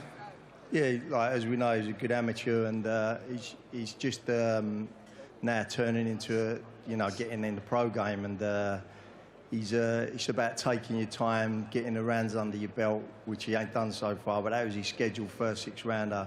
It's just about being patient, especially with kids like that who are tough. So, yeah, he's just learning all the time. He's learning in the gym, so he's coming on well. Promoter Eddie Hearn, I know you always get a little bit excited when you're representing these young fighters, especially when they're from Essex.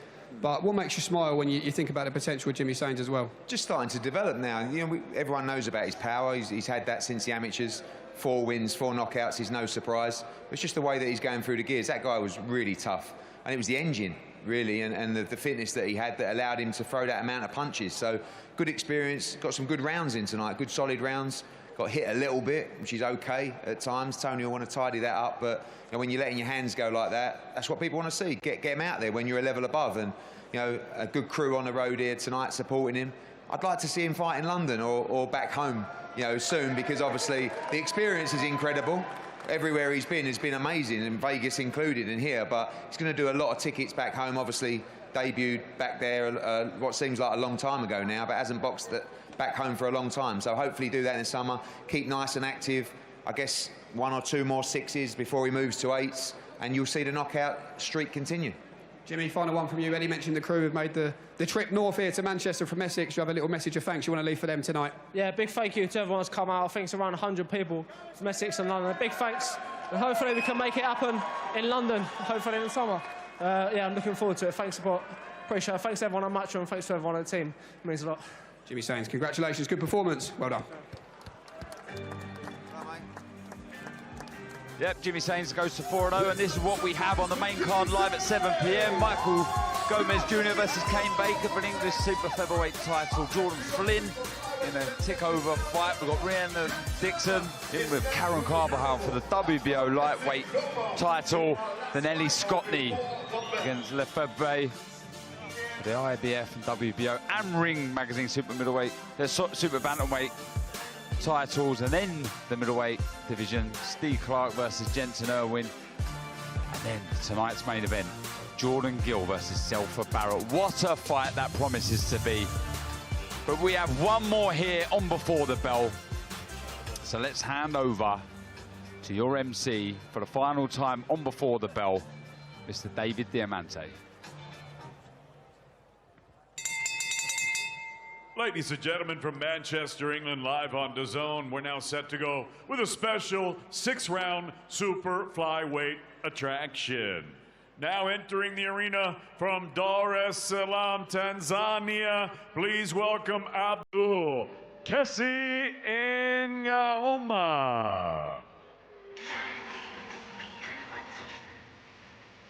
Well, here is Abdul Kesi Ngaoma, 25 from Tanzania.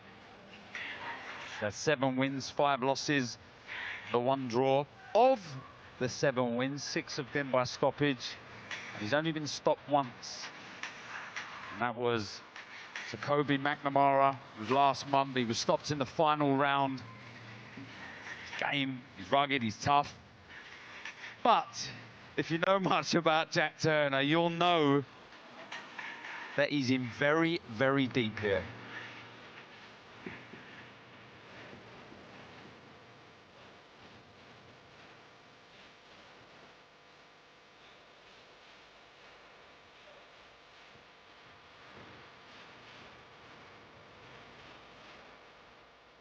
And now entering the arena, please welcome the young undefeated Liverpudlian L Terrier, Jack Turner.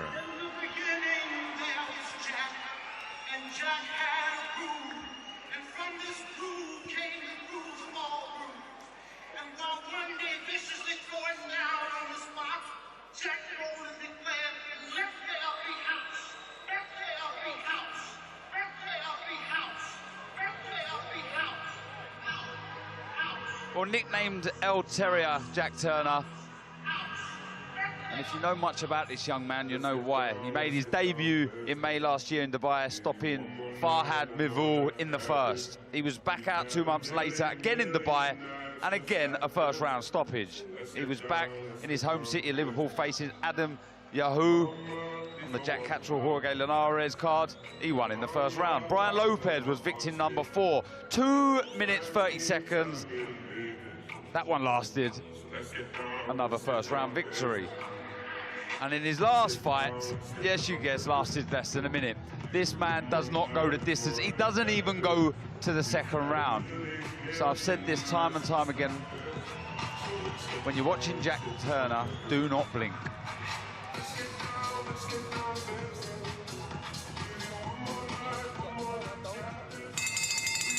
All right, ladies and gentlemen, the action continues from Manchester, England, live on DAZN with a 6-round super flyweight attraction being brought to you courtesy of Mr. Eddie Hearn of Matchroom Boxing. This bout is sponsored by Betfred, Stagefront, Everlast, and Forged Irish Stout.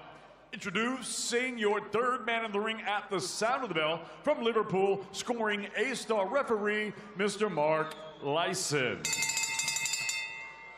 And now, ladies and gentlemen, 6 rounds of boxing scheduled in the super flyweight division. Introducing first, fighting out of the red corner, he wears the white and black trunks. He scaled 8 stone, 4 pounds, 1 ounce. Professional record, 7 victories, 5 defeats, 1 draw, with 6 of his 7 wins coming by way of knockout. He fights out of Dar es Salaam, Tanzania. Please welcome Abdul Kesi Ngaoma.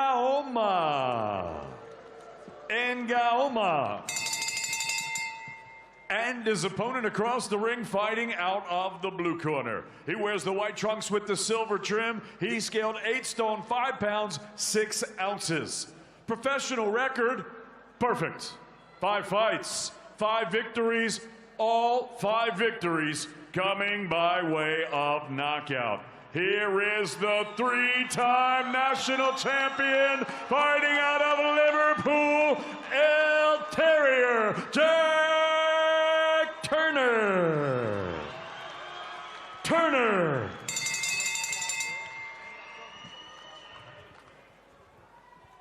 Okay, boys, both know the rules. I want you to obey my commands. Tell you to break clean. Defend yourselves at all times, boys, okay? Good luck to you both.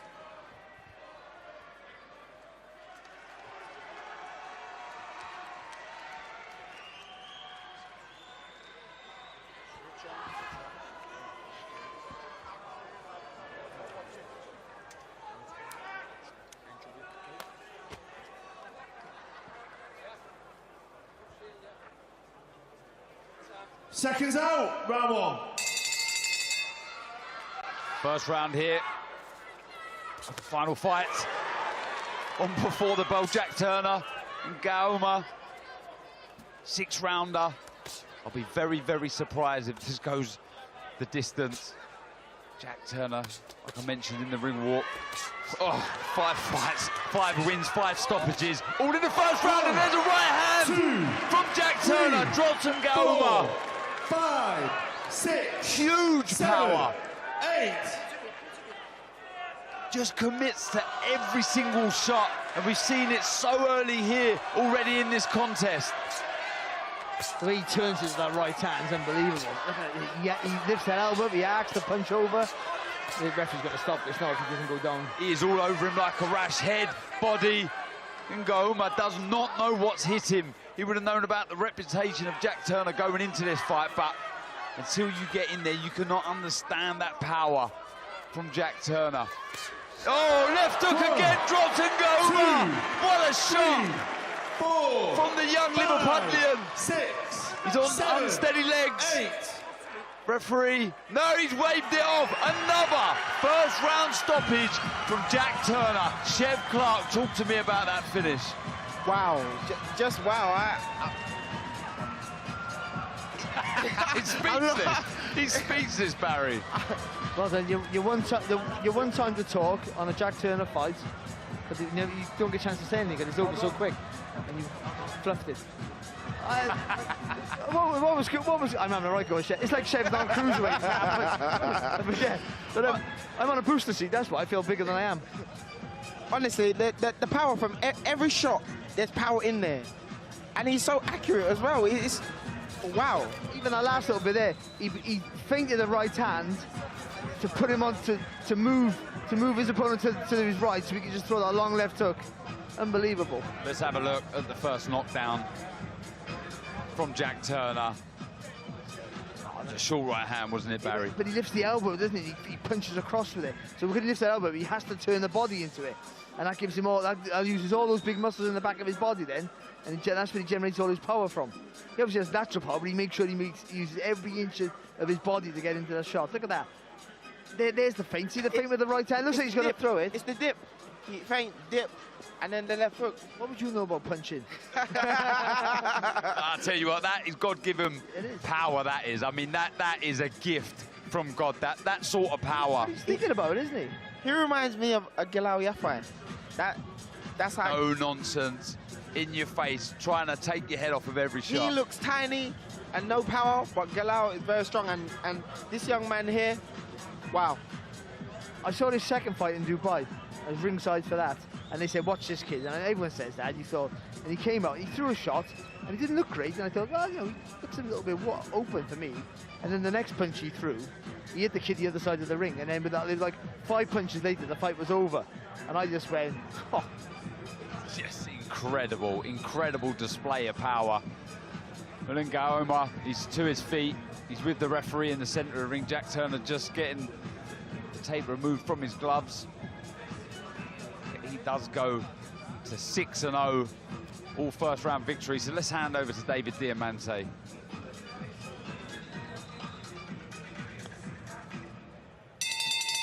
Ladies and gentlemen, referee Mark Lyson calls a halt to this contest. The official time of the stoppage, 1 minute and 14 seconds of round number 1. Declaring your winner by TKO, he's still undefeated, El Terrier, Jack Turner. Yep, 6-0, 6 first round victories for Jack Turner. A very, very exciting young talent from Liverpool. Speaking to Joe McNally, his coach, saying, look, this boy can fight, he can really box, and let me tell you now, he's the next star. Once Marcel Braithwaite, Sonny Edwards move on, he's the next man to reign in this division, and with power like that, and with the boxing ability that they speak about that we've yet to see, the future, looks very, very bright for the young man. I mean, it is so impressive every single time he fights. It's just pure excitement. It really is. Tony Bellew next to us.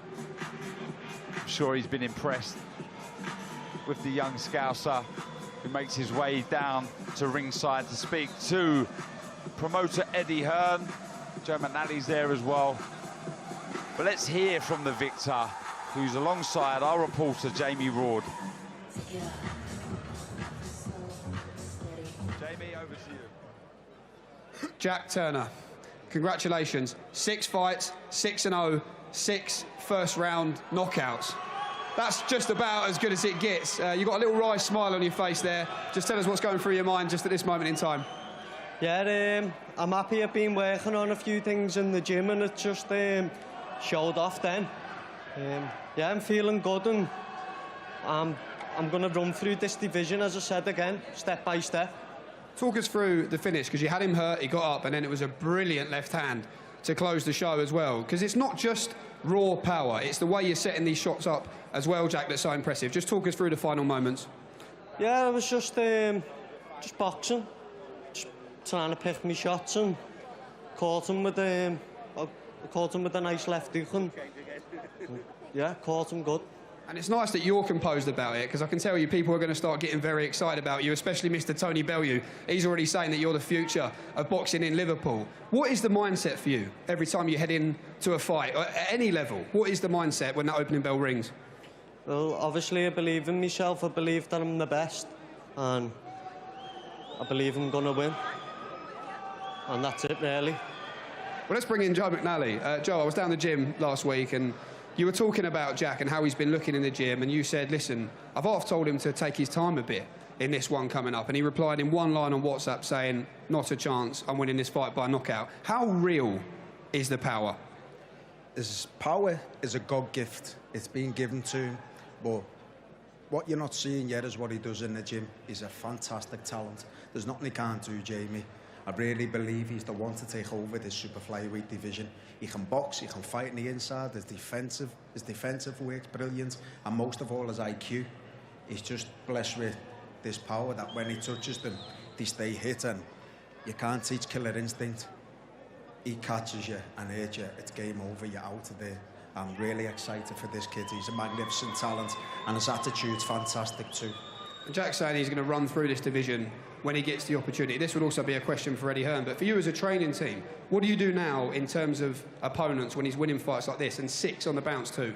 Yeah, well, you know, this kid, he's 4 kids with fantastic records. His last 2 fights, you know, these are journeymen that are coming to lie down, and the emphasis is to get rounds.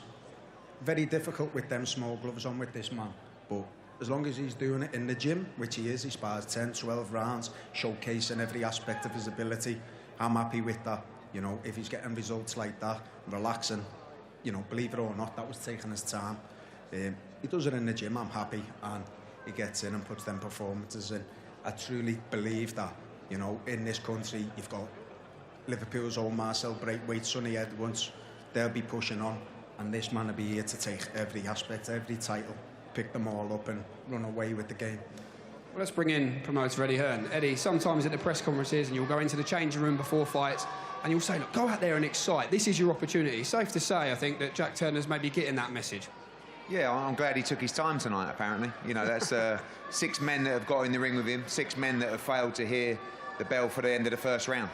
That's getting very exciting. And the problem now is trying to get those rounds. I mean, that was a guy who, you know, we were told should give Jack some rounds. And, you know, Joe's right. He's got this freakish power. You know, you might not think that to look at him necessarily, but I think that's part of his gift. You know, and Tony and Joe believe that he's the next big star to come out of the city. It's right there for him. They're crying out for a new star, you know, to go and win domestic titles, European titles and world titles. Look at the division. I mean, you know, these smaller guys are so lucky now. Obviously, you got Sonny, you got, you know, Galal, you got Bam, you got Estrada, you got Chocolatito, you got so many mega fights in time to come. But I really think he should be moving now close towards English title level. There isn't a lot of liquidity in the division for guys to try and get rounds from. The problem is you're going to start going into 8 and 10 round fights having not got out of the first round. So it's the balance of bringing him through at the right pace, but also not holding him back, because you might find he can walk through everyone domestically and at European level, and that's really exciting. So timing, you know, and Joe will lead that ship, but very, very exciting. Anyone that's got power like that, he's going to just entertain fight fans all around the world. And if he can refine his boxing skills, which we believe from Joe he has, he's going to be a real threat and a big star of British boxing. Jack, you were nodding along in agreement with Eddie Hearn there. Titles by the end of the year, is that the aim for you? Well, that's up to me coach and up to me manager and team. So, whatever they think I do. And just finally, do you have a little message you want to leave for your support, big support here in Manchester once again? Yeah, I want to thank all my fans for coming out and everyone who bought a ticket. Appreciate it, and I can't wait for the next one. Jack Turner, congratulations, 6-0, 6 first-round knockouts. I think we can start getting a little bit excited, don't you? Well, mate. Well done, boys. Well, so impressive from Jack Turner once again. That left hook to finish was an absolute peach, like Joe McNally said. And as we said in commentary, that's a God-given gift. Power, like you can only imagine, you can only dream of.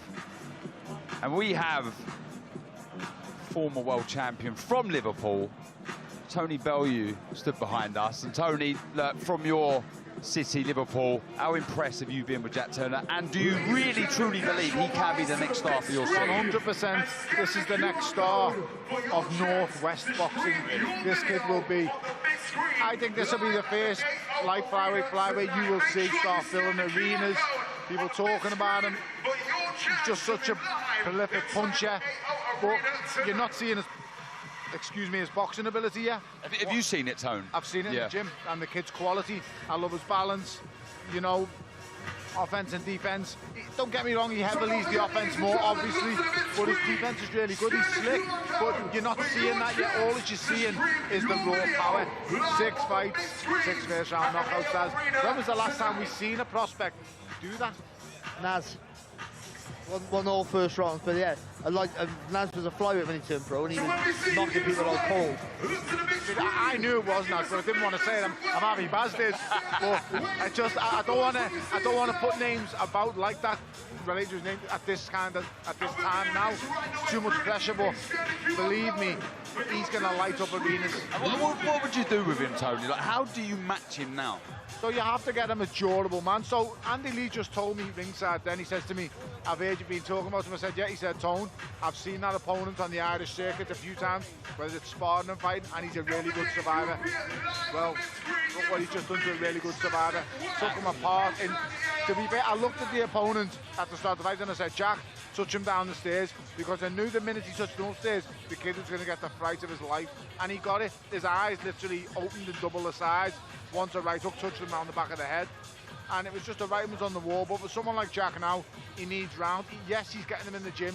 Joseph McNally, Declan O'Rourke, brilliant young coaches come through the game. But at this moment in time, they're drilling him in the gym. They're giving him rounds with. He's been doing that to Sonny Edwards. Yeah. Sonny's a fantastic, brilliant former world champion. Multiple guys. Marcel Braithwaite does a lot of rounds with him. So I don't want to say, you know, English and let's get him past the first round. Yeah. Let's get him past the first round in a couple of fights. Then let's get him doing a full 8, and then let's look at a couple of titles. But for now, enjoy the knockouts. Nice one, Tony. Thank you very much. You can catch Tony on the main broadcast live at 7 p.m. But I mean, Chev, I want to ask you about Jack Turner. That was super impressive. I mean, his career up until now has been super impressive. What would you like to see him do next? You know, as Tony said, you know, try and get him past the first round. and that's it. You just got to take it one step at a time, because there's going to be a point where you're fighting somebody that's going to take you the distance, you know, and you want to be able to endure that. And look at that. I'm guessing you are as well, Barry, desperate to see this boxing ability that I keep hearing of. We're not going to see it if he keeps doing that. I would say the thing in this division, he's going to move very quickly, because you run out of opponents. So, you know, you just got to match him with the opponents that should give him rounds. If they don't give him rounds, then you just got to move him on. And there's always a risk attached to that. But when you have that sort of power, you'd always have the potential of finishing the fight at any stage. So, you know, he might be get dragged into deep waters at some point, but as long as he's training right, you know, you have to. I mean, he won't have the luxury that other fighters have if he has power like that. Don't feel sorry for him for that. That's a gift. But at some point, he's going to go the distance, like Naz did, like all big punchers did in the end. someone takes them the distance, how they react to that is how we find out whether they're going to be stars or not. Yeah, look, I guess it's always been the bigger divisions that have always packed out the huge arenas, etc. Majority of the time, but it doesn't matter what weight you are, what size you are, when you're dispatching the people like that, there's no doubt that he's going to pack out the Echo Arena in Liverpool. Yeah, I would say, I'll lose my job now. There's a ceiling, for small guys, there's a ceiling for what you can do. Once you go outside the sport, like heavyweights can transcend not just boxing, but sport itself. So there's a limit to what you can do, unless you have something else. If he has crazy power, you can sell that, but he's going to need that X factor of something else, whether he's, like Naz had that crazy personality, that arrogance, the willingness to not care, like Eubank had that, Ben had the crazy, raw aggression that Nigel Benn I'm talking about now, that angry man syndrome where, everyone wanted to see him either demolish people or get beat. You had to have that, or you had to have a rival. A dance partner, yeah. Yeah, so for the smaller guys, it takes a lot of other things to do that. But he brings the excitement that bigger fellas bring. Everyone loves a knockout, and he brings that. And he's so explosive, man. And you know what I like most about it? He come there for the post-fight interview, and he's just like, and what? This is what I do, and I love that. I love that as well. I love that. He's just being himself. Literally. There's no ego there. I guess there is an ego to an extent, but he's not trying to be someone he's not, and I like that. It's raw, and he looks the part. He looks dangerous when he's in there. He's like, I've just done it. Okay, next one. Let's go. Next. Right, so a really good fight coming up on the card. We have some arrivals, I believe. Jordan Flynn was hoping to be in there this evening against Cameron Vong. That is a real grudge match that we have, but he has a tick-over fight against Tempela Maharusi. Rounds very, very important for Jordan Flynn with a big domestic fight coming up. That's a fight we can't wait for, Barry. Yeah, it is. So it's important for him now, just to get the rounds. That training camp didn't go to the waste. Gets a little bit of rounds under his belt, and then gets back into the gym for the bigger fight. Yeah, that is a big fight, and we have huge fights here on DAZN. We had great fights with amateurs, no doubt. We need to fight. Hey, we're good fighters. Let's fight. Live on DAZN Worldwide, April 20th, Devin Haney versus Ryan Garcia. These two have been going back and forth since the amateur days. Two generational talents, the world at their feet. Let's make the fight happen now. This one is going to be a grudge match. Set to ignite. Devin the Dream Haney, living the dream.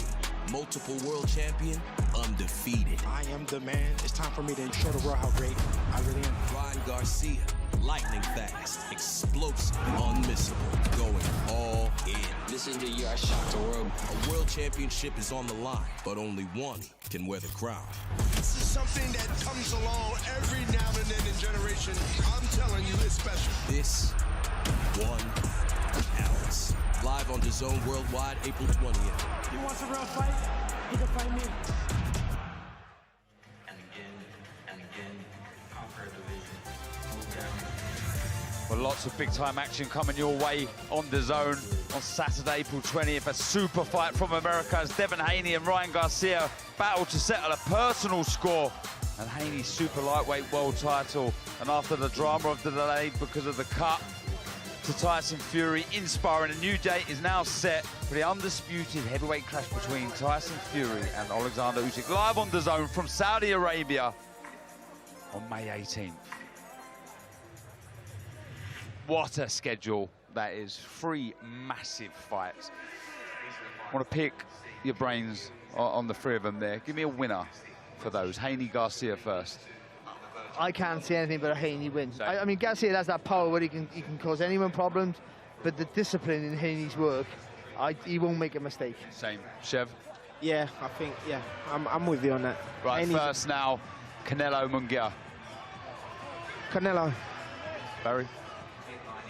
Yeah.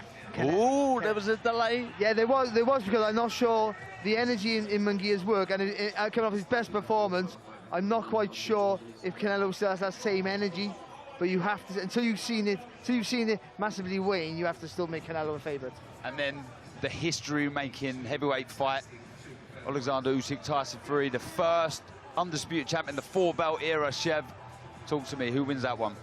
I'm gonna go for Usyk here. I'm gonna go for Usyk. I just think the experience, the from the amateurs all the way through, and you haven't really seen him made any mistakes. He's a southpaw also. You don't think the good big un beats the good little un in this occasion? Listen, the bigger you are, the more you have to carry around. And Tyson Fury is very good at it, but Usyk is super at what he does. I can see Barry in deep thought there, just having a think before he gives his verdict. Very similar to the Munguia, no, different levels. The Munguia and Canelo fight is what Fury has left. Fury at his best, I think, still beats Usyk at his best. I would say that. But we haven't seen Fury at his best since February 2020. The second Wilder fight. That's when he was at his best. He was brilliant that night. And since then, the third fight was a better fight to watch, but not a better performance for him. So, and ever since then, he's just done enough. So I'm not quite sure what, if he's on form, then I pick him. But it's a really hard fight. And also, he's not the fighter who moves wrong like he used to. He's more flat-footed, more aggressive. That might be better for him, but I'm not quite sure if it is. Because Usyk likes to work off your work. But let's not forget about tonight's main event, Chev. Jordan Gill versus Zelfa Barrett. What a domestic fight this, because the loser here, where do they go? Really derails their progress. The winner goes on to big things, potential world title shot. We're hearing from Eddie Hearn. We don't know. How do you see that one going, Chev? This one's hard, but I'm edging towards Zelfa. I just think, you know, where he's a bit faster, you know, he's a bit slick. But Jordan's tough, and the power looks good here at the weigh-in. He does, and the power is there. We've seen it, you know. So, but I just think that the speed, and we've seen Zelfa move and box, and I just wonder if Jordan has the footwork to keep up with him. What do you take from the weigh-in? Anything, Barry? No, I don't. I know he's tight. I know he looks tight for the weight, Zelfa Barrett, but he's a career super featherweight, and Jordan Gill's not. So he's had a bit more luxury for the weight. He's built into the weight, of course, and I think, you know, he's had a real turn in his career. I would say that. But I make Zelfa a big favourite. I really do. I think it's his fight to lose. I would say that. Method of victory? I think he might get the stoppage. I think he has to go out quick, and without taking silly risks, quick, be aggressive, and try and catch Gill cold. I think try and get it, try and that whipping uppercut and that whipping left hook that he has, Zelfa Barrett. I think if he can catch Jordan Gill with that, I'm not sure if he can recover. What a main event that is. Real domestic dust-up. Jordan Gill versus Zelfa Barrett is live at 7 p.m. here on DAZN. Do not miss it. Heading into the Conor fight in December, it was just laughable because everybody tipped him. I knew how good I am. I knew what I'm capable of. I know that I had to upset people. I knew I had something to prove. You know, I proved people wrong, and it was more pleasurable for me to do that. I rocked him heavy in the first round, dropped him in the second. Showing any gunshots at this stage. Left hand, brilliant shot from Jordan Gill. That was the plan. It worked a treat. Michael's hurt again. Punch on the back of the head, goes to the body, hooks up, goes to stop the attack from Jordan Gill, and the referee steps in. Beating Conlon in his hometown would do a world of good for his mindset, for his confidence. He feel like he's overcome it and it's made him strong, of course. But I'm not Conlon. Don't matter if he's beat King Kong, man. I believe I'm gonna win. April 13th.